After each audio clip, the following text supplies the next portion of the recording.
Welcome to Man vs. Bible. We are going to drop into an obscure text full of crazy things and see if we can not only survive the text, but actually thrive on it. Watch this video all the way to the end and keep your eyes on the Bible. Keep your mind thinking about the Bible, and then ask yourself at the end if it's not the best few minutes you've spent all day so far today. Looking at this passage here in James 5:9. Don't grumble against one another, brothers and sisters, or you will be judged. The judge is standing at the door. Let's just first do a little word search on this word stenazo, to grumble. Here it's translated most of the time in the New Testament groan, but based on its context here, we have grumble, burden, or deep sigh. So in this case, let's see how many times it's used for grumble. Okay, it's just this one time, stenazo. Any guesses on where it might say groan? I guess Romans 8:23. And this is interesting, 2 Corinthians 5. So Romans 8, where the creation is groaning, and then 2 Corinthians 5 has a similar thing about humans groaning in our state of mortality, waiting for redemption and the resurrected body. So don't grumble against one another, brothers and sisters. Let's go back and look at the Greek text.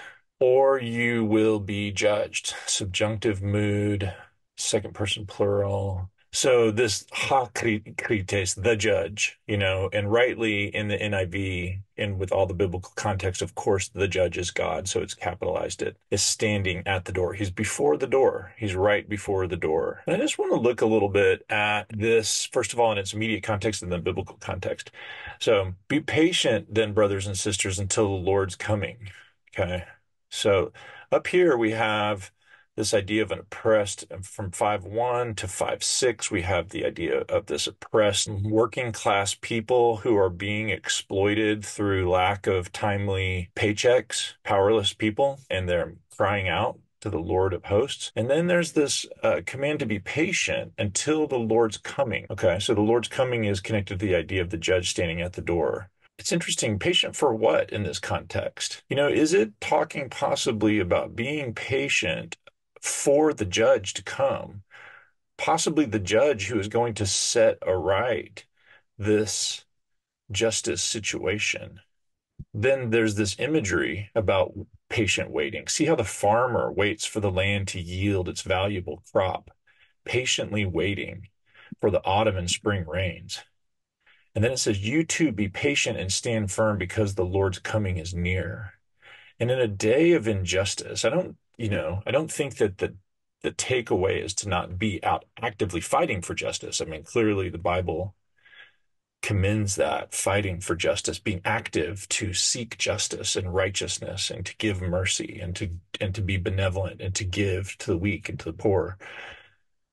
But there's also a sense of waiting for that righteousness, inherently connected to the return of Christ, the second coming of Christ, the judge who is standing right at the door. So don't grumble against one another, brothers or sisters, or you will be judged. The judge is standing at the door. Grumbling about what based on this context? Again, the context below the verse, looking up, looking down, brothers and sisters, as an example of patience in the face of suffering, take the prophets who spoke in the name of the Lord. Okay, so again, suffering and had patience in the face of suffering. Yeah, that's an interesting word. It looks like one that doesn't show up very often. Yeah, kakopatheia, pathios, like to the passion, and kakos, like bad. I think it might be where the word, I don't know if we use the word caca. I think that might be from my Czech heritage. I'm not sure. But if it is, it's connected to the Greek, like poop or bad. So this is probably just used this one time here. Kakopathia, yeah, James 5:10. But you can see what I'm always looking for in this is, so suffer misfortune is basically the same word, but it's the verb. So though I might disregard a bunch of these other words, because though they have common roots, like to suffer with someone or whatever, sum pasco, suffer with, when it's just the verb form of the same word, I'm going to pay more attention to it. So that kakopatheo, not the noun, it does appear several times. So suffering harm, 2 Timothy 2:9, for which I'm suffering even to the point of being chained like a criminal. So that's a clear parallel to something that needs to be patiently endured. And then in 1 Timothy 4:5, but you keep your head in all situations, endure hardship, do the work of an evangelist, discharge all the duties of your ministry. So, even the connection here between 1 Timothy 2 and 4, this idea of evangelizing in the context of chains and persecution and imprisonment. And then this is interesting. Okay, jackpot. James 5:13 is is the other time this is used. This is why I do these little searches. Is there anyone among you in trouble? Is there anyone among you right here, kakopatheo? So that you can see how all of this must is being tied together literarily. And I'm kind of tempted to just switch translations here and see if we, yeah, so like if the ESV does a better job of capturing the connection between these two words. So here it talks about the face of suffering, and down here it says, is anyone among you in trouble? And if anyone among you is in trouble or suffering, basically some sort of persecution or oppression, what does it want you to do? It says, let them pray. We are to cry out to God.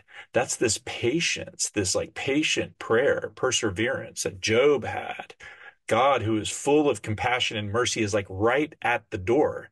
You don't want to grumble because you don't need to. The judge is right there. This momentary affliction that you may be encountering in some sort of situation of injustice, that is so brief, and the Lord is coming back. But at the same time, James himself is fighting for equity. So it's not that we can't have a voice.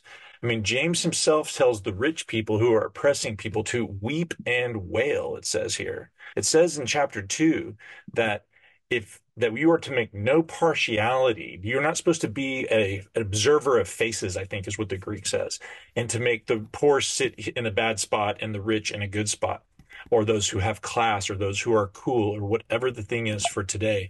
James is incredibly worried about working out actual justice in an actual Christian community. He wants you to pray, to cry out to God with patience. There is great power in that.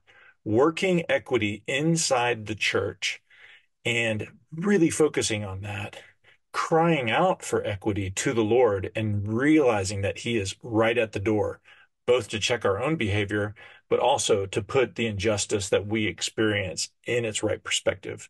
A huge favor and subscribe to my channel. And when you sit down to watch one of my videos, try to watch it all the way to the end. Try to get your eyes on the Bible and let God bless you.